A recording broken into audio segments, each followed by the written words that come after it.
There is nothing there.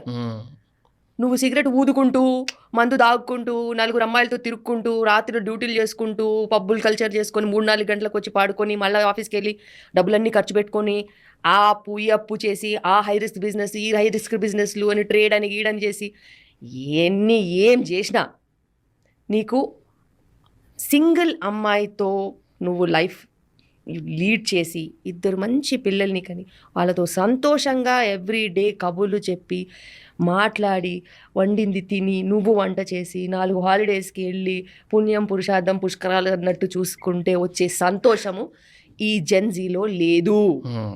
వాళ్ళు realise అయ్యే టైంకి 30 అవుతుంది. వాళ్ళకు ఉన్న హెరాస్మెంట్ యాటిట్యూడ్కి ఏ అమ్మాయి నిలబడట్లేదు.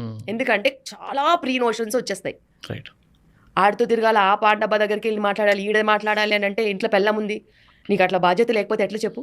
ఆమెనా ఎన్ని రోజులు వెయిట్ చేస్తుంది? And men these days have gone so wild that they don't know what they are doing. డబ్బులు ఈజీగా సంపాదించాలనేసి చాలా చాలా చాలా హై రిస్క్ బిజినెస్లు చేయడం, వాటితో అప్పుల పాలైపోవడం, ఇంట్లో పెళ్ళాళ్ళతో సఫోకేట్ అయిపోవడం. అంతే కదా, వాళ్ళతో అప్పుల పాలైపోతే financial strain is the strain that is going to eat away the essence of your beautiful life. నువ్వు ఎదురుగా వైఫ్ని చూస్తున్నా కానీ ఆ బ్లాక్ అయిపోతుంది, షీల్డ్ ఉంటుంది, అప్పులోడి గొడవ, ఇంకేముంటుంది? మీరు ఒక్కొక్కటి చెప్తా ఉంటే నాకు ఒక్కొక్క క్యారెక్టర్ గుర్తొస్తుంది నా తెలిసిన వాళ్ళలోనే. Exactly, they